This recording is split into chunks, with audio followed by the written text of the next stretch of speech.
Gold, trusted gold buyers. మీరు తాకట్టు పెట్టిన బంగారాన్ని విడిపించి ఈ రోజు ఉన్న మార్కెట్ ధరకు కొనబడను.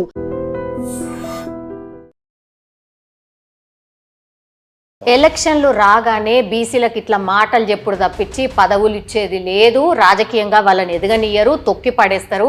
అందరు కూడా ఇదే చెప్తారు, పబ్బం కట్టుకుంటారు అనేది కూడా బీసీలు జనరల్గా మాట్లాడుతున్నటువంటి మాట సార్. ఈ కుటుంబంలోని 3 ఎంపీలు మీకు ఎందుకు మనసు రాలేదు? బీసీలకు, ఎస్సీలకు, ఎస్టీలకు వీళ్ళ ఆదివాసీ మహిళను రాష్ట్రపతి చేసింది మోదీ గారు.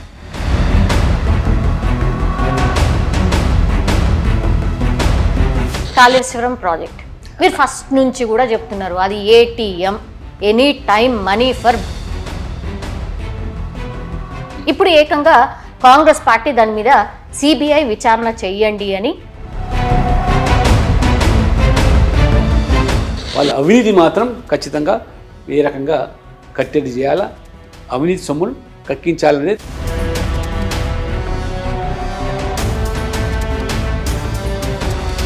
ఇప్పుడు సిబిఐ విచారణ అనగానే అందరు బీజేపీ వైపు చూస్తారు. అచ్చా, మొన్నటి వరకు ఒక చర్చనే నడిచింది, అట కాదు ఇక కంపల్సరీ బీఆర్ఎస్ని ఇక బీజేపీలో. ప్రజల యొక్క మద్దతు పెరుగుతున్న సందర్భంలో, ప్రజలు కోరుకుంటున్న సందర్భంలో ఏ ఆధారం లేకుండా నిరాధారమైనటువంటి ఇటువంటి ఆరోపణలు చేయడం, అవినీతి పనులను ఎంకరేజ్ చేస్తుంది, భయపెట్టడం మాకు ఏమవసరం అండి.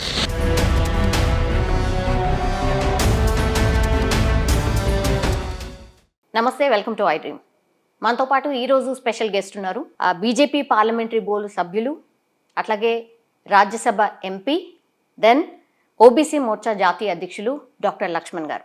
ఒక్కసారి మాట్లాడే ప్రయత్నం చేద్దాం. చాలా ఇష్యూస్ ఉన్నాయి యాక్చువల్లీ. బీసీల రిజర్వేషన్ అనుకోండి, ఆ తర్వాత నిన్న బీఆర్ఎస్లో జరిగినటువంటి అలజడి అనుకోండి, ఆ తర్వాత కాళేశ్వరంపై సిబిఐ విచారణ, వీటన్నిటి మీద మాట్లాడే ప్రయత్నం చేద్దాం. సార్ నమస్తే. నమస్కారం. ఎట్లున్నారు sir? Fine, thank you. Yes sir, చాలా హాట్ టాపిక్స్ ఉన్నాయి సార్. ఎస్ సార్, ఫస్ట్ మీ దగ్గర నుంచే, అంటే మీరు లీడ్ చేస్తున్నటువంటి దగ్గర నుంచి స్టార్ట్ చేద్దాం. బీసీ రిజర్వేషన్ సార్, ఇది పెద్ద ఎత్తున ఇప్పుడు చర్చకు దారితీస్తోంది. అట్లాగే ఇప్పుడు 42% రిజర్వేషన్ స్థానిక సంస్థల ఎన్నికల్లో సాధ్యమా? ఇది అతిపెద్ద చర్చ సార్. సాధ్యం అవుతుందా సార్? బీసీ రిజర్వేషన్ల విషయంలో కాంగ్రెస్ పార్టీకి, ముఖ్యంగా నెహ్రూ కుటుంబానికి చిత్తశుద్ధి లేదు.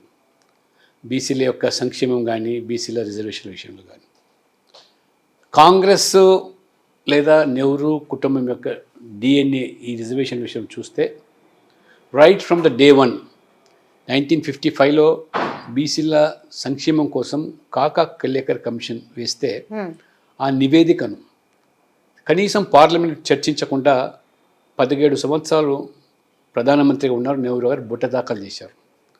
పైపెచ్చు he has written letters to all the CMs, అప్పుడు ముఖ్యమంత్రులకు. ఈ కులాల పేరు మీద రిజర్వేషన్ ఇచ్చినట్టయితే దేశం 2వ శ్రేణి పౌరులను తయారవుతుంది, ప్రతిభ దెబ్బతింటుందని చెప్పి.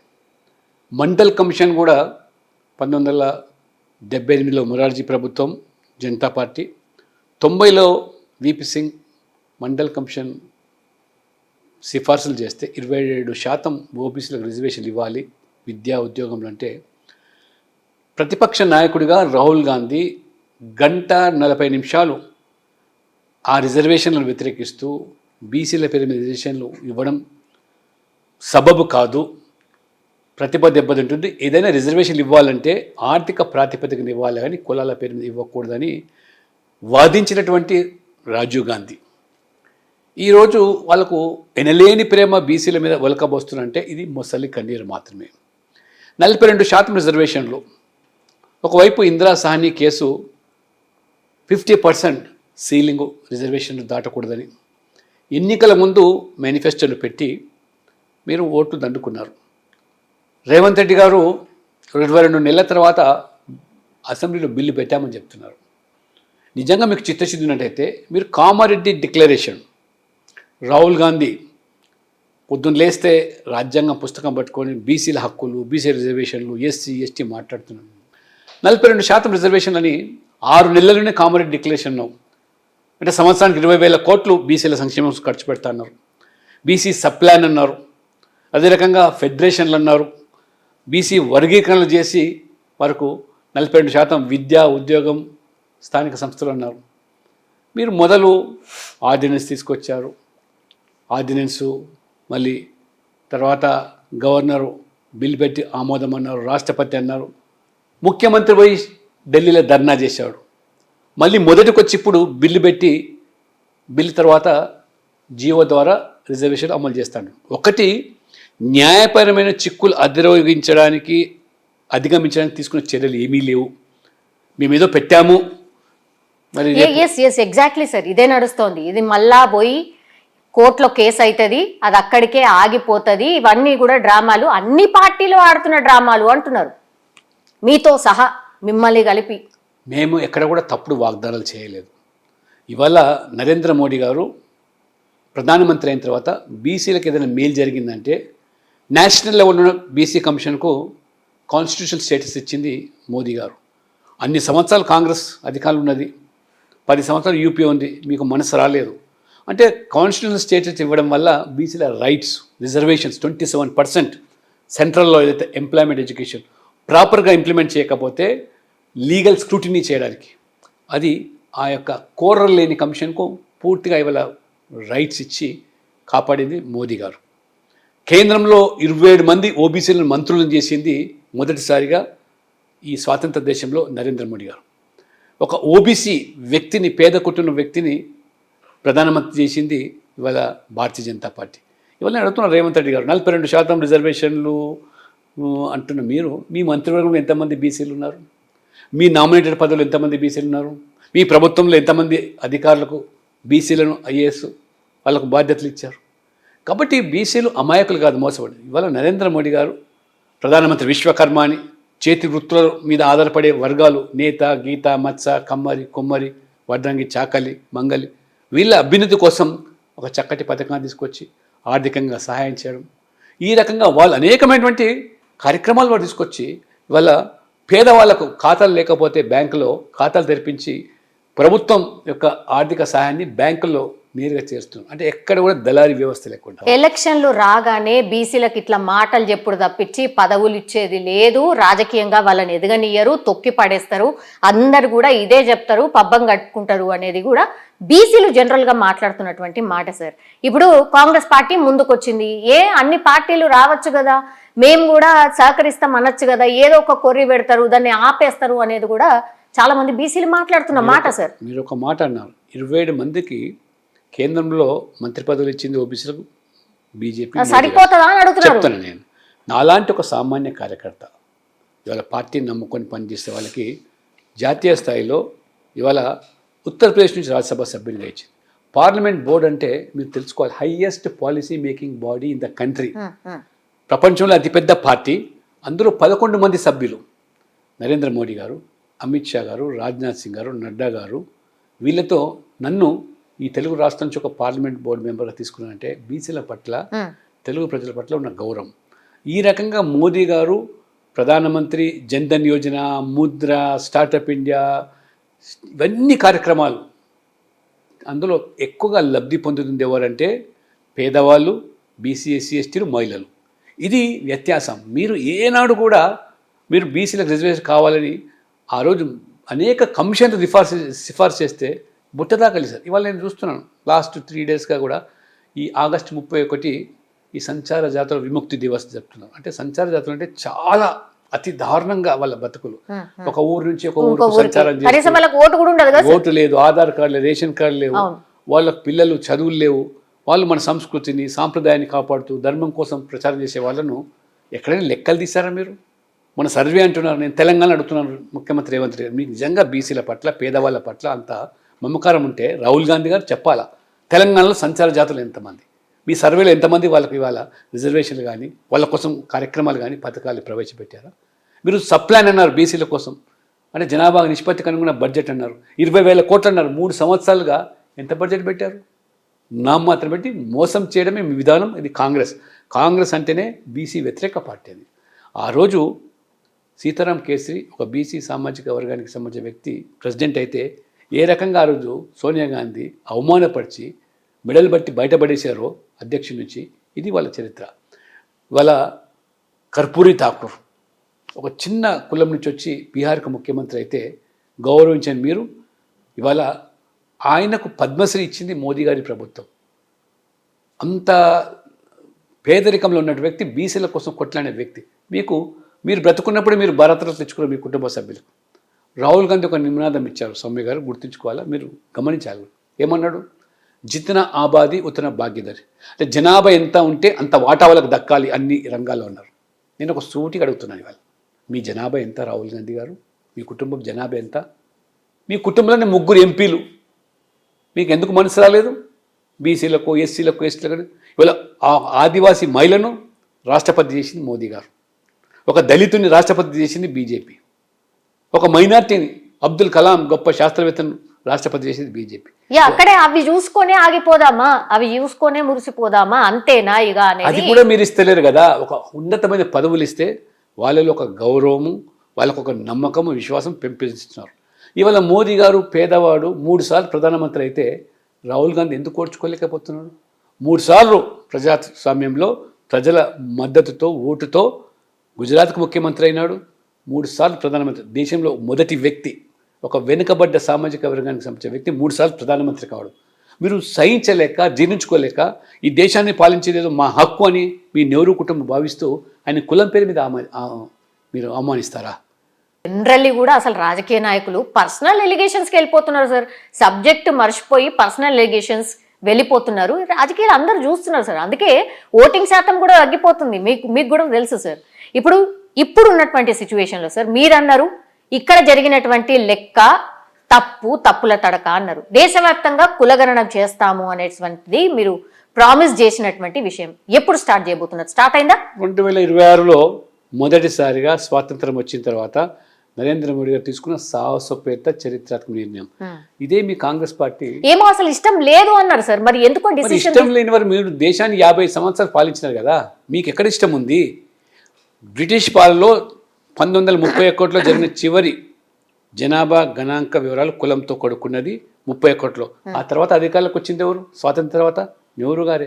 ఎందుకు ఆపేస్తున్నారు మీరు? ఎందుకు తీయలేదు కులాల వరకు లెక్క? వాళ్ళకి ఇష్టం లేదు. బీసీలన్నా, ఎస్సీలన్నా, ఎస్టీలన్నా, పేదవాళ్ళన్నా వారు ఒక సంపన్న కుటుంబంలో పుట్టిన వ్యక్తులు కాబట్టి ఇవాళ మొదటిసారి చేస్తుంది ఎవరు? ఇవాళ నరేంద్ర మోడీ గారు. 55-60 సంవత్సరాలు మీరు ఉన్నవాళ్ళు, చేయని వాళ్ళు మీరు వాళ్ళు మనం ప్రశ్నించే హక్కుందా మీకు? మొదటిసారిగా మోడీ గారు సాహసం నిర్ణయం తీసుకున్నారు. లెక్కలు తీయబోతున్నారు. లెక్కలు తీసిన తర్వాత బీసీలు ఎంతమంది ఉన్నారు, ఎస్సీలు ఎంతమంది ఉన్నారు, ఎస్టీలు. రేపు ప్రభుత్వం దానికి అనుగుణంగా ప్రణాళికలు రూపొందించి బడ్జెట్ కేటాయించి ఆ రకంగా ఇదే నిజంగా 55 సంవత్సరాల్లో కాకా కలెక్టర్ కమిషన్ సిఫార్సు అమలు చేసినట్టయితే ఇవాళ బీసీలు ఈ స్థితిలో ఉండేవాళ్ళు కాదు.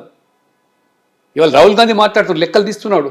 ఎవరు బాధ్యులు? మీరు కాదా? మీ కుటుంబం కాదా? మీ కుటుంబంలో 3 ప్రధానమంత్రులు అయితే ఎందుకు బీసీలు లెక్కలు తీయలేదు? బీసీలు ఐఏఎస్, ఐపీఎస్ కాకుండా చేసింది ఎవరు? మీరు కాదా? అందుకని ఇవాళ మోదీ గారు ఒక బీసీ అయినాడు కాబట్టి ఇవి చేస్తూ ఉంటే ఆయన వేసుకునే బట్టల మీద మీరు విమర్శలు, తినే తిండి మీద విమర్శలు, ఆయన కులం మీద మొత్తం కులం దొంగలని చెప్పి కోర్టు శిక్ష వేస్తే కూడా వారికి ఈ లెక్క అంతా తేలిన తర్వాత కొత్త లొల్లులు స్టార్ట్ అవుతాయి, కులాల పంచాయతీలు స్టార్ట్ అవుతాయి. అందుకని మీరు కొంచెం అటు ఇటుగా వెనకాడుతున్నారు అనేది ఒక చర్చ సార్. ఇంకోటి, ఎంత కులం ఉంటే వాళ్ళకి అంత రిజర్వేషన్లు అమలు చేయబోతున్నారా? ఇది అతిపెద్ద చర్చ సార్. అది జరుగుతుందా? అదే మొదలు లెక్కలు వచ్చిన తర్వాత ఏమి చేయాలనేది ప్రజాస్వామ్యంలో ప్రజల యొక్క ఆలోచన విధాలకు అనుగుణంగా ప్రజాస్వామికంగా నిర్ణయాలు తీసుకునేది బీజేపీ. కాబట్టి ముందు లెక్కలు రావాలి. ఇప్పుడు నేను చెప్పినాను సంచార జాతులు ఎంతమంది ఉన్నారు, కులాల వారీగా ఎంతమంది చదువుకున్న వాళ్ళు ఉన్నారు, ఉద్యోగులు ఉన్నారు, ఏ కులం వెనుకబడ్డది సామాజికంగా, ఆర్థికంగా, ఆ రకంగా విద్యా ఉద్యోగపరంగా, రాజకీయం, ఇవన్నీ లెక్కలు తీసిన తర్వాత ఏ కులానికి ప్రాధాన్యత ఇవ్వాలి. భారతీయ జనతా పార్టీ నమ్మే సిద్ధాంతం అంత్యోదయ, అంటే last man in the society. అత్యంత దారిద్ర్యంలో పేదవాడు ఎవరైతే ఉన్నాడో వానికి మొదటిగా ఈ దేశం ప్రగతి ఫలాలు చేరాలనేది మా ఫిలాసఫీ. పండిత్ దీన్ దయాళ్ ఉపాధ్యాయ మా సిద్ధాంతకర్త. కాంగ్రెస్ విధానం ఏంటండి? మన్మోహన్ సింగ్ గారు చెప్పారు స్వయంగా, స్పష్టంగా, ఓట్ల కోసం ఈ దేశం యొక్క మొదటి ఫలాలన్నీ కూడా ముస్లింలకు చెందాలని. ఎందుకండి మీరు ఓబీసీ మోర్చా జాతీయ అధ్యక్షులుగా సార్ బీసీలకు ఏం జరగాలి sir? Not only for Telangana, మొత్తం అంతా కూడా దేశవ్యాప్తంగా ఓబీసీలు ఆర్ బీసీస్ ఎక్కడున్నారు వాళ్ళని అప్లిఫ్ట్ చేయాల్సిన అవసరం ఎంతవరకు ఉంది సార్? అంటే ఒకటి, మొన్న ఈ 10 సంవత్సరాల మోదీ గారి హయాంలో పేదరికం 25 కోట్ల మంది దాదాపు పేదరికం నుంచి గట్టెక్కించారు. అందులో మెజారిటీ కూడా ఎస్సీ, ఎస్టీ, బీసీలు. కాబట్టి వాళ్ళ జాతీయ జీవన స్రవంతులకు తీసుకురావడానికి ఉపాధి అవకాశాలు, రాజకీయాల్లో కూడా వారికి సముచిత స్థానం కల్పించినాడే ఆ రకంగా బీసీలు గౌరవప్రదంగా బతికే పరిస్థితి ఉంటుంది. కాబట్టి ఆ దిశలోనే మోదీ గారి ఆలోచన విధానాలు కొనసాగుతున్నాయి. కాబట్టి ఇప్పుడిప్పుడే బీసీలు ముఖ్యమంత్రులు అవుతున్నారు. అనేక రాష్ట్రాల్లో బీసీలు ముఖ్యమంత్రులు అయినారు, కేంద్ర మంత్రులు అవుతున్నారు, ఎమ్మెల్యేలు అవుతున్నారు, ఎంపీలు అవుతున్నారు. స్థానిక సంస్థలు కూడా రిజర్వేషన్ ఇవ్వడం వల్ల వారు కూడా ఇప్పుడిప్పుడే వస్తున్నారు. కాబట్టి 55-60 సంవత్సరాలు వాళ్ళు చేసిన పాపాలను ప్రక్షాళన చేసుకుంటూ సబ్కా సాత్ సబ్కా వికాస్, సబ్కా విశ్వాస్, సబ్కా ప్రయాస్. కాబట్టి irrespective of caste, creed, region, religion, language, we are all one, అందరికీ సమానం. ఆ సమదృష్టితో పాలన అందిస్తున్నాం. కాబట్టి 10 సంవత్సరాలు అనేది తక్కువ గడువు అయినా ఇంకా 15-20 సంవత్సరాలు ఖచ్చితంగా మరి దేశం అగ్రస్థానానికి వెళ్ళేటువంటి అవకాశం ఉంది. కాబట్టి దానికోసమే ఇవాళ వికసిత్ భారత్ 2047 అంటే దేశానికి స్వాతంత్రం వచ్చి 100 సంవత్సరాలు పూర్తి చేసుకున్న సందర్భంలో మోదీ గారి సంకల్పం అభివృద్ధి చెందిన దేశంగా మార్చాలని ఆ దిశలో అడుగులు వేస్తున్నారు, ముందు కొనసాగుతుంది. ఎన్ని వీళ్ళు ఆటంకాలు సృష్టించినా, అడ్డంకులు పెట్టినా, రాహుల్ గాంధీ లాంటి వాళ్ళు రకరకాలైనటువంటి విష ప్రచారాలు చేసినా ప్రజలు నమ్మటం లేదు. ప్రజాస్వామికాన్నే ప్రజలు మళ్ళీ మళ్ళీ మళ్ళీ మోదీ గారిని గెలిపిస్తూ ఉన్నారు. కాళేశ్వరం ప్రాజెక్ట్ మీరు ఫస్ట్ నుంచి కూడా చెప్తున్నారు, అది ATM, any time money for BRS party అని ఫస్ట్ నుంచి కూడా మీరు చెప్తున్నారు సార్. ఇప్పుడు ఏకంగా కాంగ్రెస్ పార్టీ దాని మీద సిబిఐ విచారణ చెయ్యండి అని బాల్ని మీ దగ్గరికి పంపించింది. ఇక మీరు ఏం చేయబోతున్నారు అనేది చూస్తుంది, ఎదురు చూస్తుంది. ఏం చేయబోతుంది సార్? ఒకటి, మేము చెప్పింది నిజమైందా లేదా? ఎక్కడో 35,000 కోట్ల ప్రాజెక్టును ప్రాణహిత చేయవేలను 1,30,000 కోట్లు పెంచాడంటే ఎవరి జేబులు నింపడానికి? వాళ్ళు బీఆర్ఎస్, కేసీఆర్ ఫ్యామిలీ అందులో ఏ రకంగా దోచుకున్నదో, కాంట్రాక్టర్లు జేబులు నింపారో మొత్తం తెలంగాణగా దేశమంతా కోడే కూర్చింది. ఇవాళ వాస్తవాలు వెలుగులోకి వస్తున్నాయి. మనంగా చెప్తుంది, స్వయంగా కేసీఆర్ కూతురే ముఖ్యమంత్రి బిడ్డ ఇవాళ చెప్తుంది.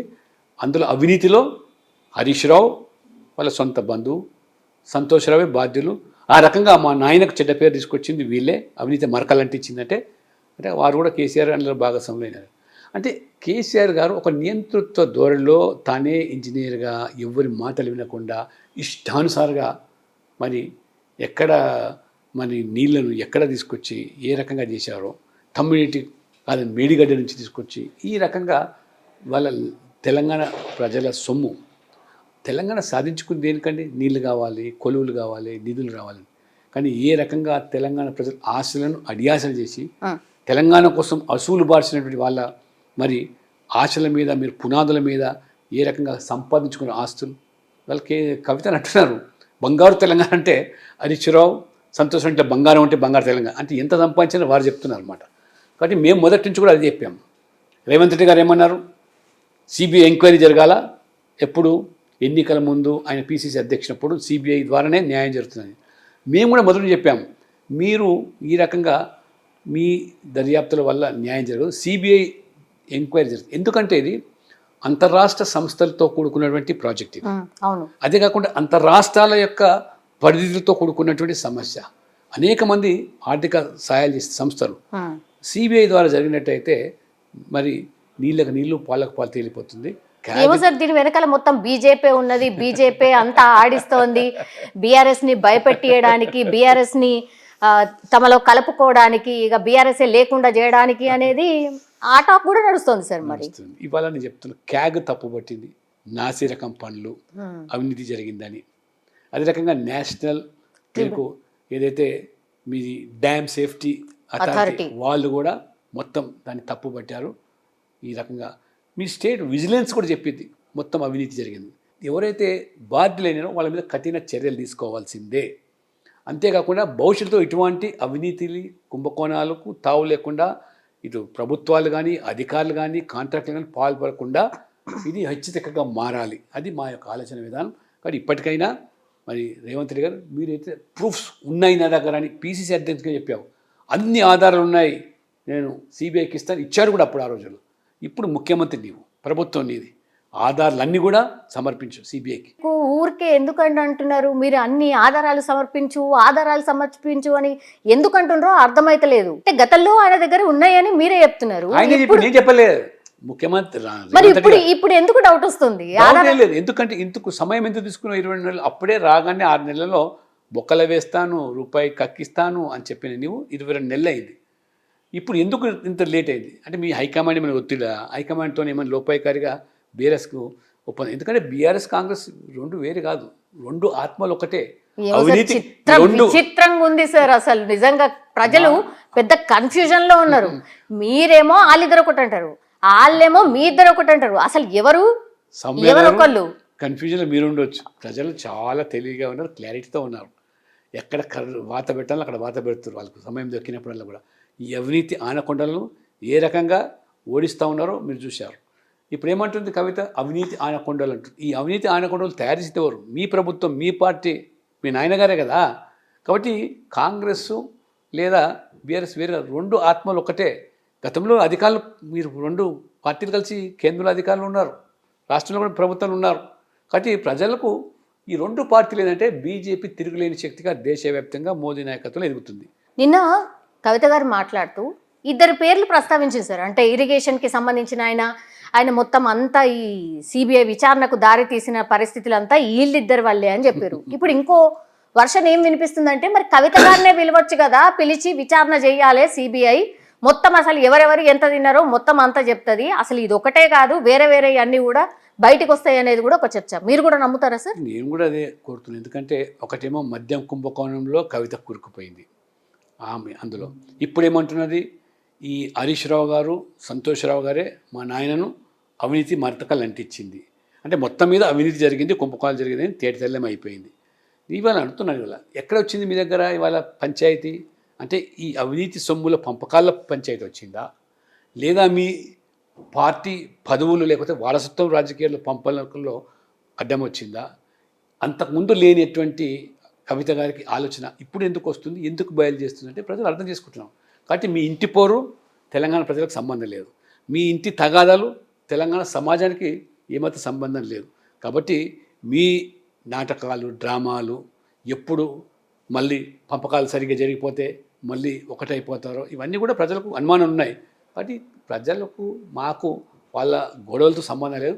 తెలంగాణ సంక్షేమము, తెలంగాణ సంపద, తెలంగాణ యువత, వీళ్ళ కష్టార్జితం, రైతులు, వీళ్ళ మేలు ఆలోచన చేస్తున్నాం. కాబట్టి తెలంగాణకు అన్యాయం జరగకుండా ఉండేదానికే మా భారతీయ జనతా పార్టీ యొక్క ప్రయత్నం అంతా కూడా. ఎస్ సార్, ఇప్పుడు కేసీఆర్తోని చాలా అంటే కాలం పాటు మీరు కూడా అంటే ఆ ఎరాలో మీరు కూడా పనిచేసి ఉన్నారు కాబట్టి సార్, వాట్ ఈజ్ హ్యాపెనింగ్ అంటారు? వాళ్ళ పార్టీలో ఏం జరుగుతుంది అంటారు? ఈ లుకలుకలు ఏంటి? అసలు తన బిడ్డనే సస్పెండ్ చేసే అంత, పార్టీ నుంచి బహిష్కరించే అంత పరిస్థితులు ఎందుకు వచ్చాయంటారు సార్? నేను అందుకనే అంటున్నానమ్మా, వాళ్ళ ఇంట్లో గొడవలతో మాకేం సంబంధం లేదు, మాకేం అవసరం, తెలంగాణకి ఏం అవసరం? మీరు అదే చెప్తున్నాను, మీ అవినీతి సంపదలో పంపకాల్లో తేడా వచ్చిందా, లేదా పదవుల పంపకాల్లో తేడా వచ్చిందా మీరే తెలుసుకోవాలా. కేసీఆర్ గారు మరి ఎందుకు మరి మీ కుటుంబ సభ్యులు ఒకరి మీద ఒకరి ఇవాళ ఈ రకమైనటువంటి ఆరోపణలు, అవినీతిని వెలికి తీస్తూ ఉంటే ఇవాళ మీ భాగవతం అంతా బయటపడుతూ ఉంటే ప్రజలు చూస్తూ ఉన్నారు ఒక వింత డ్రామాగా. కాబట్టి ఖచ్చితంగా 10 సంవత్సరాలు చేసిన దోపిడీ పట్లనే ప్రజలు మిమ్మల్ని ఓడించారు, అది శిక్ష వేశారు. కానీ ఇప్పుడు ప్రజాకోర్టులో శిక్ష పడింది, కానీ న్యాయస్థానంలో శిక్ష పడాల్సి అని చెప్పి కూడా ప్రజలు కోరుకుంటున్నారు. కాబట్టి వాళ్ళ ఇంట్లో గొడవలతో మాకు సంబంధం లేదు, వాళ్ళ పంపకాలతో మాకు సంబంధం లేదు, వాళ్ళ అవినీతి మాత్రం ఖచ్చితంగా ఏ రకంగా కట్టడి చేయాలా, అవినీతి సొమ్మును కక్కించాలనేది తెలంగాణ సమాజం కోరుకుంటుంది. ఇప్పుడు సిబిఐ విచారణ అనగానే అందరు బీజేపీ వైపు చూస్తారు. అచ్చా, మొన్నటి వరకు ఒక చర్చనే నడిచింది, అట కాదు ఇక కంపల్సరీ బీఆర్ఎస్ని ఇక బీజేపీలో విలీనమన చేస్తారు. దర్యాప్తు సంస్థ అది ఒక అటానమస్ బాడీ, కేంద్ర ప్రభుత్వానికి సంబంధం లేదు. అయినా ఇవాళ ఇటువంటి అవినీతి పరులతో బీజేపీ మేము ఎందుకంట కాగుతామని? ఏమో సార్, కవిత గారు కూడా మీ దాంట్లో చేరుతారని ఇంకో టాక్ వచ్చింది. నాకు అవసరం లేదమ్మా. మాకు ఇవాళ భారతీయ జనతా పార్టీ అంటే ప్రజలకు ఒక నమ్మకం ఉంది, ఒక విశ్వాసం ఉంది. అవినీతి ఆమడ దూరంలో వీళ్ళు సహించారని, ఒక పారదర్శకత, నమ్మిన సిద్ధాంతం కోసం పనిచేస్తారని, జీవితాలంతా కూడా త్యాగం చేశారని.